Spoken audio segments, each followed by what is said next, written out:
Ya, ini ada ya. parfumnya, ada bongkahannya. Ya, Ini betul, semuanya asli nih Ustadz kok. Asli. Kok beda-beda? Ya, ambar yang baru, yang masih segar tuh warnanya hitam, lembut gitu.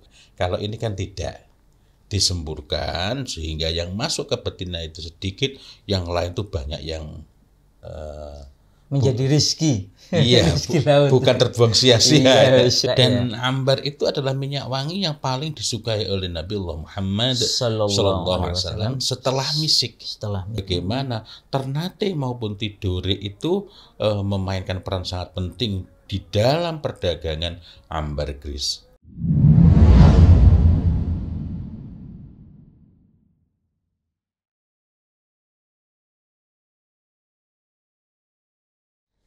Assalamualaikum warahmatullahi wabarakatuh. Waalaikumsalam warahmatullahi wabarakatuh. Alhamdulillahi rabbil alamin wa bihi nasta'inu ala umuri dunya waddin wassalatu wassalam ala asyrafil anbiya wal mursalin amma ba'd.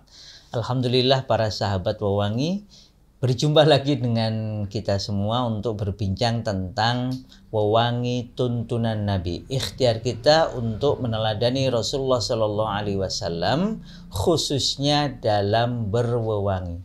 Ustadz, kemarin sudah bicara misik. Kalau ini di depan kita ini sepertinya ambar dan bongkahan ambar gitu ya. Ini ada parfumnya, ada bongkahannya. Ini semuanya asli nih Ustadz kok. Asli. Kok beda-beda anunya?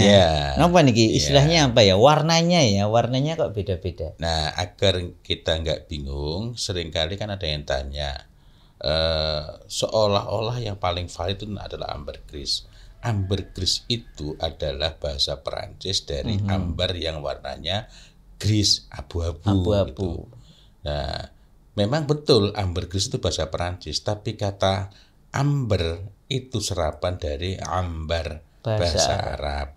Nah, ketika mereka sudah serap, lalu mereka menamai ambar yang biru yang abu-abu itu, yang ini berarti yang kira-kira paling dianggap abu-abu ini ya? Ini ya. Itu ini disebut yang atau yang ini lebih abu-abu kan. Ini kan agak putih ya. Nah, itu sebagai ambergris. Nah, artinya kayak ini misalnya ini ambar, ya ambar, tetapi ini kan kekuning-kuningan. Nah, secara umum ambar itu ketika baru dikeluarkan, baru masih segar ya ambar. Ambar yang kayak gini nih. Ya anggaplah itu ambergris karena orang masih bingung. Pokoknya bongkahan ambar ini ya. Ketika awal keluar kan masih belum langsung bongkahan ya, gumpalan ya. Ambergris yang berwarna ambergris agak lucu sebenarnya ya. Ya ambar yang baru yang masih segar tuh warnanya hitam, lembut gitu. Ini hitam ya Ustaz? Bukan. Kalau ini masih ada. Ini karena soal bungkus saja ya.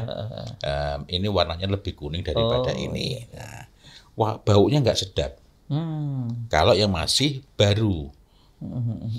Tetapi kalau sudah terkena sinar matahari, kena udara, kemudian kena air laut, itu kan paus itu mengeluarkan ambar.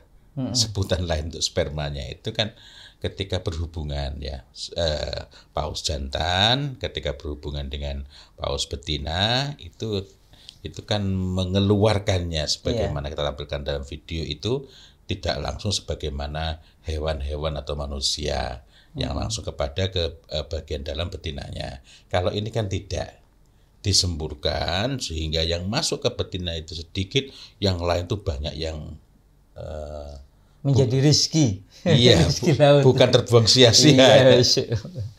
Memang Allah hadirkan rezeki begitu. Nah, dari yang awalnya hitam, kemudian dia mulai mengeras, lalu dia mulai memudar warnanya sehingga menjadi abu-abu muda atau kuning. Nah, ini yang kuning. Ada lagi yang lebih kuning lagi di dalam, dan ada satu lagi tadi saya cari tidak ada. Tadi ada bungkusan itu ya. Nah, bisa minta tolong itu. Ya, ini warnanya ini agak berbeda lagi. Jadi tiga-tiganya semuanya ini kalau diproses menghasilkan minyak wangi ambar yang warna maupun aromanya ada berbeda, tetapi keseluruhannya adalah ambar. Kalau mau diproses berarti memang harus diginiin dulu ya Ustaz ya. Harus di apa itu kayak untuk bubuk kayak mempercepat. gini ya. Ya. Tapi tidak harus sebenarnya. Nah ini nanti bisa dilihat disorot kamera ini ya. Ya. Yang itu akan menghasilkan aroma yang halus. Halus itu terminologi yang maksudnya lebih halus dibanding kalau masih segar gitu. Kalau masih segar itu ada yang kan lebih tajam gitu. Nah, ini bisa dicoba ini. Ini yang sudah dihasilkan. Iya, ini sudah jadi ya.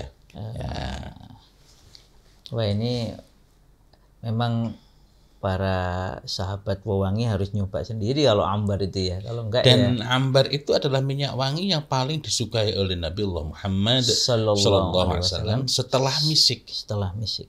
Jadi misik, ambar dan al-faghiyah. Wah, al-faghiyah lagi ya disebut ya. Misik dan ambar dari rumpun duhan, al-faghiyah dari rumpun raihan. Biasanya ketika ditemukan itu yang didapati ya potongan-potongan kecil seperti ini atau segini, ini masih termasuk kecil, 4 kilo, 5 kilo, 10 kilo masih kecil. Tetapi dalam sejarah tentang amber dan khususnya perfumeri, karena nanti disebut khususnya karena memang ambar itu pemanfaatannya bukan hanya untuk perfumeri.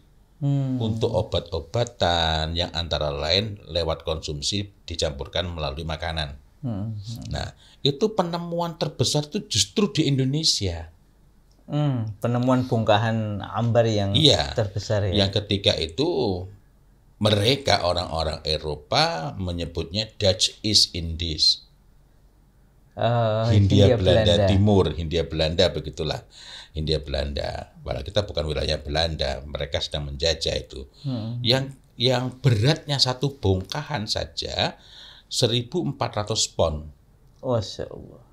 1.400 pon itu berarti kira-kira setara dengan 635 kg. Setengah ton lebih. Satu ton itu kan 1.000 kilogram. Ini 635 kg. Padahal kita tahu bahwa ikan paus itu ketika menyemburkan, ketika berhubungan dengan betinanya, itu bukan cuma sekali sembur. Ya, nanti bisa diperhatikan videonya itu ya, semburannya itu. Iya. Memang bukan sekali sembur itu. Bukan sekali sembur. Satu kali sembur itu bisa menjadi beberapa bongkahan. Ada bongkahan besar maupun yang kecil-kecilnya itu. Nah, bayangkan kalau satu bongkahan saja, satu bongkahan itu pasti dari satu kali semburan. Tapi itu bukan satu-satunya bongkahan yang dihasilkan ketika sekali menyembur itu. Nah, bayangkan kalau sekali semburan saja, di antaranya ada yang ukurannya 635 kg, maka kalau 2-3 kali atau 4 kali sembur itu berapa ton? Masya Allah. Nah, kenapa ini penting? Ya, kita bicarakan keluar dari tema perfumeri tentang wewangian, karena bagian yang mengeluarkan sperma di ikan paus itu kan bagian yang sangat kecil dari tubuh paus. Ada bagian yang lebih besar lagi, ada ususnya yang usus pun bertingkat-tingkat, sehingga kita lebih dapat memahami ketika ada seorang nabi di telan paus itu masih bisa duduk dengan nyaman gitu ya. Lah bayangkan kalau bagian yang kecilnya saja itu bisa 1 ton, 2 ton. Tadi satu bongkahan memang paling besar 635 kilo. Tapi itu kan sebagiannya saja. Maka kita dapat bayangkan Nabi Yunus itu ketika di dalam itu ya bisa ada ruang yang sangat besar. Nah, ambergris sebelumnya di masyarakat barat itu dirasa sebagai hal yang asing. Maka kita tidak dapat menepis bahwa dunia Islam itu sangat berjasa. Islam itu sangat berjasa untuk menjadikan ini loh yang mereka lihat seperti kerumunan lebah yang ada di pantai, tidak berharga, menjadi barang yang mahal itu justru karena datangnya pengaruh Islam ini. Gitu. Nah, secara kimiawi ini tadi yang ambar, yang kuning, ini yang abu-abu. Secara kimiawi secara keseluruhan tetap ambar itu memiliki kandungan ada alkaloid, ada asam, kemudian yang paling pokok, yang paling dominan adalah ambrein. Itu. Masya Allah. Artinya potensi ambar di Indonesia ini sebenarnya luar biasa. Luar biasa. Itu tadi baru dari satu temuan. Tapi cakupannya di mana? Cakupannya itu kalau pakai bahasa sekujur kepulauan Indonesia dari sepanjang pantai gitu ya. Iya, pantai-pantai luar ya. Pantai-pantai luar itu misalnya. Nanti ada Sumatera. Sumatera yang bagian barat, bukan Sumatera Barat ya. Sumatera Misalnya bagian barat. Ya, misalnya Sumatera, misalnya Aceh bagian barat sekali, Sembeleu misalnya. Ya, kalau saya nggak salah ingat yang masuk wilayah barat ya Sembeleu. Kemudian nanti ada ada masuk Lampung, termasuk nanti Sumatera Barat sendiri. Nanti terus belok ke Jawa, wilayah selatan. Ini kan pantai selatan. Satu gugus itu kan, wilayah selatan terus ke timur sampai nanti Maluku, dan kita mendapati dalam sejarah bagaimana Ternate maupun Tidore itu memainkan peran sangat penting di dalam perdagangan ambergris. Di masa itu di masa tahun 1600-an. Allah. Hubungan erat antara Tidore maupun Ternate dengan Naisabur. Naisabur itu sekarang masuk wilayah Iran, Khorasan tempat dalamnya. Tapi mari kita ingat di masa-masa itu Naisabur itu wilayah di mana di sana lahir banyak sekali ulama sendiri jamak ya, banyak ulama Ahlus Sunnah. Imam Muslim dari sana, gitu ya. Imam Al-Baihaqi dari sana dan sangat banyak lagi lainnya. Nah, di masa itulah hubungan itu sedemikian eratnya. Dan di antara yang mengeratkan hubungan itu adalah ambar. Nah, nanti di Kepulauan Maluku dan masih sangat banyak lagi kalau kita mau bicara lebih rincinya itu. Oke, Masya Allah. Demikian para sahabat sekalian, ini yang tinggal di wilayah-wilayah itu bisa mulai mencari jejak-jejak peninggalannya, Ustaz ya. Termasuk nanti Banyuwangi, kemudian nanti ya pokoknya wilayah-wilayah itu. Tapi wilayah-wilayah utama itu antara lain yang banyak dibahas dalam berbagai literatur adalah Maluku. Maluku ya. Dan ringkasnya ini wilayah yang sangat luas. Bagian gugus luarnya Indonesia inilah adalah bagian-bagian yang harum. Masya Allah.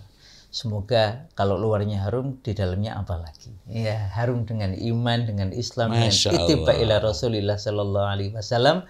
Termasuk bagian dari ittiba adalah berwangi sesuai tuntunan Nabi. Satu di antaranya adalah dengan ambar. Demikian, wabillahi taufiq wal hidayah. Wassalamualaikum warahmatullahi wabarakatuh.